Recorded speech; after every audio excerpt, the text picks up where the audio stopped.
नाजरीन, 19 अक्टूबर 2025 की सुबह लूवर म्यूजियम रूटीन के मुताबिक आम लोगों के लिए खुलता है। गार्ड्स अपनी अपनी जगह पर थे और दुनिया भर से आए टूरिस्ट म्यूजियम के अंदर दाखिल होते हैं। सुबह के 8:30 बजे अब म्यूजियम को खुले 30 मिनट हो चुके थे। तभी म्यूजियम की दूसरी साइड जो रिवर सीन को लगती है, वहाँ एक गैर मामूली हरकत होती है। एक ट्रक जो आमतौर पर फर्नीचर को हाई फ्लोर्स पर पहुंचाने के इस्तेमाल में आता है, आकर म्यूजियम की दीवार के पास रुकता है। इस ट्रक पर एक मैकेनिकल लिफ्ट लगी हुई थी, पर ना तो इस ट्रक को कोई फर्नीचर ऊपर चढ़ाना था और ना ही इसमें बैठे लोगों की नीयत साफ थी। इस ग्रुप में टोटल 4 लोग शामिल थे। उन्होंने येलो और ऑरेंज कलर्स की वेस्ट पहनी हुई थी, बिल्कुल वैसे ही जैसे कंस्ट्रक्शन वर्कर्स पहनते हैं, पर उन्होंने अपने चेहरे बैलेक्लावास पहनकर छुपाए हुए थे। 4 में से 2 लोग बिना कोई परवाह किए मैकेनिकल लिफ्ट को एक्सटेंड करके म्यूजियम की पहली मंजिल पर मौजूद एक बालकनी तक पहुंचते हैं। ये बालकनी म्यूजियम के सबसे शानदार हिस्सों में से एक गैलरी डी अपोलोन यानी गैलरी ऑफ अपोलो तक जाती है। ये वही गैलरी है जहां फ्रांस के शाही खजाने नुमाइश के लिए रखे गए थे, पर अपोलो गैलरी के अंदर घुसने के लिए यहाँ एक बड़ी रुकावट थी, एक इंतहाई मोटे शीशे की दीवार। बालकनी पर पहुंचने के बाद उन्होंने अपने बैग से इंडस्ट्रियल ग्रेड डिस्क कटर निकाला और चंद ही सेकंड्स में गैलरी के शीशे में सुराख करके अंदर घुसने में कामयाब हो गए। ये सब कुछ इतना जल्दी हुआ कि अभी तक सिक्योरिटी गार्ड्स को इसका इल्म नहीं था, पर इस हरकत से म्यूजियम का सिक्योरिटी अलार्म बज उठा और गैलरी में मौजूद गार्ड्स ने चोरों को देख लिया, पर चोरों को किसी चीज की परवाह नहीं थी। उन्होंने गार्ड्स को पावर टूल्स दिखाकर धमकाया और अपने काम पर लगे रहे। गार्ड्स ने फौरन प्रोटोकॉल को फॉलो करते हुए गैलरी में से टूरिस्ट को निकालना शुरू किया। म्यूजियम में अब अफरा तफरी मच चुकी थी। एक ऐनी शाहिद ने बाद में बताया कि वहाँ मुकम्मल खौफ व हिरास का आलम था। लोग समझ नहीं पा रहे थे कि हो क्या रहा है। जब तक पुलिस और स्टाफ मेंबर्स परेशान लोगों को म्यूजियम से बाहर निकालने में मसरूफ थे, उन 2 चोरों ने इंतहाई इत्मीनान से गैलरी में मौजूद डिस्प्ले केसेस के शीशे तोड़े, 9 कीमती खजाने उठाए और फिर उसी कटे हुए शीशे से बाहर निकलकर बालकनी में चले गए। वहाँ नीचे उनके 2 साथी अब स्कूटर्स पर उनका इंतजार कर रहे थे। वो लिफ्ट की सीढ़ियों से तेजी से नीचे उतरे, स्कूटर्स पर बैठे और वहाँ से फरार हो गए। ये सब कुछ इतनी तेजी से हुआ कि किसी को समझने का मौका ही नहीं मिला।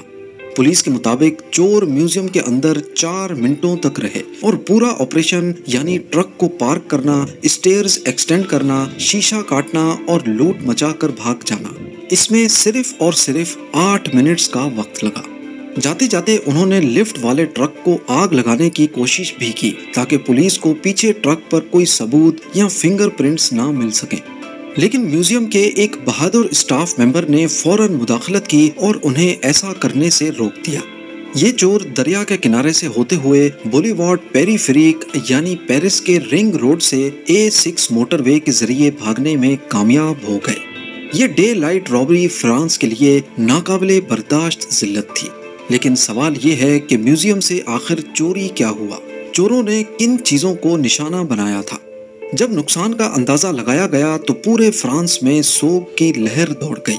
जो चीजें चोरी हुई थीं, उनकी फाइनेंशियल कीमत तो थी ही, लेकिन उनकी तारीखी और सकाफती वैल्यू को प्राइसलेस कहा गया है। मिनिस्ट्री ऑफ कल्चर के मुताबिक लूवर म्यूजियम से टोटल 8 कीमती चीजें चोरी हुई हैं। अब यहाँ आप सोचेंगे कि पहले तो मैंने 9 कहा था। जी हाँ, चोरों ने 9 चीजें ही चोरी की थी, लेकिन भागते वक्त उनसे एक चीज सड़क पर ही गिर गई। ये 170 साल पुराना एम्प्रेस यूजेनी का ताज था। एम्प्रेस यूजेनी जो नेपोलियन 3 की बीवी थी, ये ताज खास उनके लिए 1855 में बनवाया गया था। जब चोर इस ताज को शीशे के सुराख से निकाल रहे थे तो सुराख छोटा होने की वजह से ये निकल नहीं रहा था। जबरदस्ती बाहर निकालने से इस ताज को काफी नुकसान भी पहुंचा और आखिर में रोड पर गिरने की वजह से भी इस पर कई स्क्रैचेस लगे। म्यूजियम के डायरेक्टर ने बाद में कहा कि इसकी रिपेयर शायद मुमकिन हो,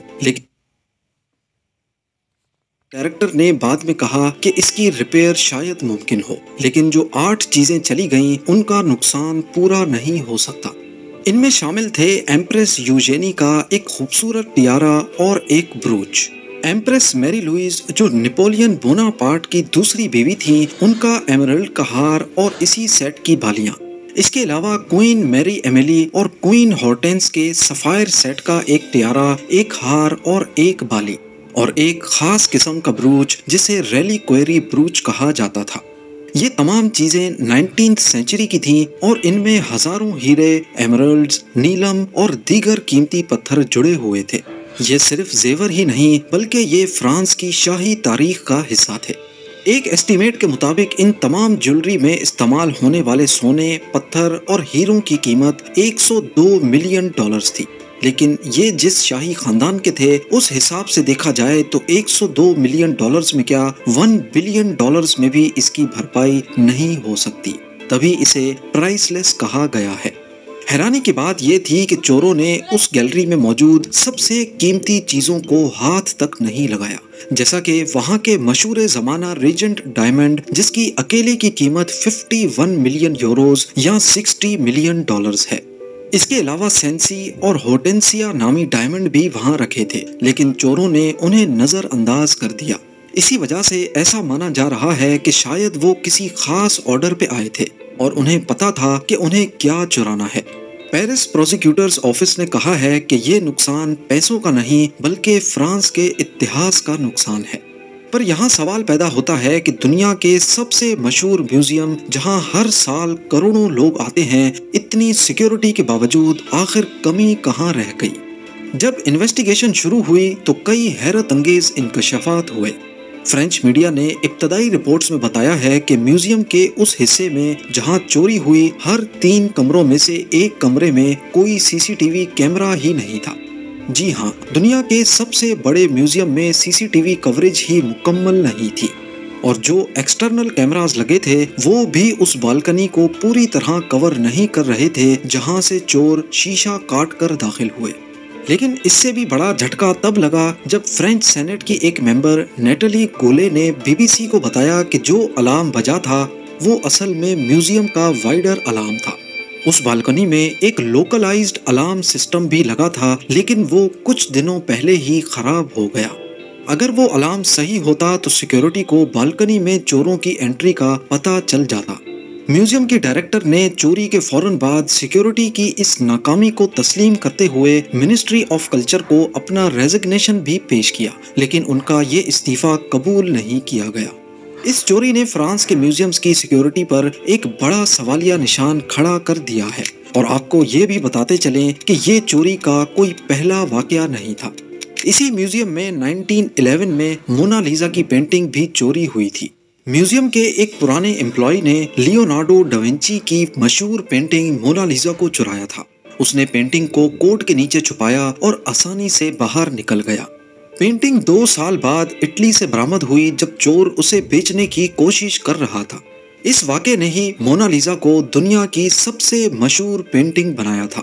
اس کے بعد 1976 میں اسی میوزیم سے کنگ چارلز ایکس کی تلوار بھی چوری ہو چکی ہے۔ 3 چوروں نے میوزیم کی کھڑکی توڑی اور اندر گھس کر کنگ چارلز ایکس کی تلوار چرائی تھی، جو آج تک برآمد نہیں ہوئی۔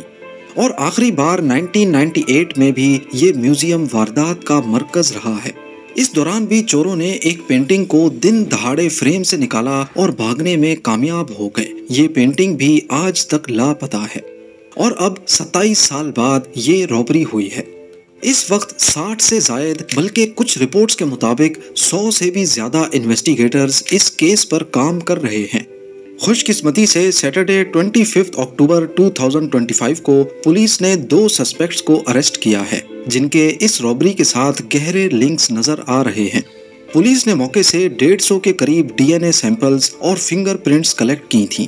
یہ سیمپلز چوروں کے سامان جیسا کہ ہیلمٹ، گلوز اور ٹرک کے اندر سے لیے گئے تھے، اور پولیس کا کہنا ہے کہ ان کو DNA سیمپلز میچ ہونے کی بیس پر اریسٹ کیا گیا ہے، جس میں سے ایک سسپیکٹ کا پرانا گولڈ تھیفٹ کا ریکارڈ بھی موجود ہے۔ پولیس کو امید ہے کہ پیرس میوزیم رابری میں ملوث تمام چوروں اور ماسٹر مائنڈ کو جلد ہی پکڑ لیا جائے گا، پر ابھی تک یہ نہیں بتایا گیا کہ ان سسپیکٹ سے چوری شدہ سامان ملا ہے کہ نہیں۔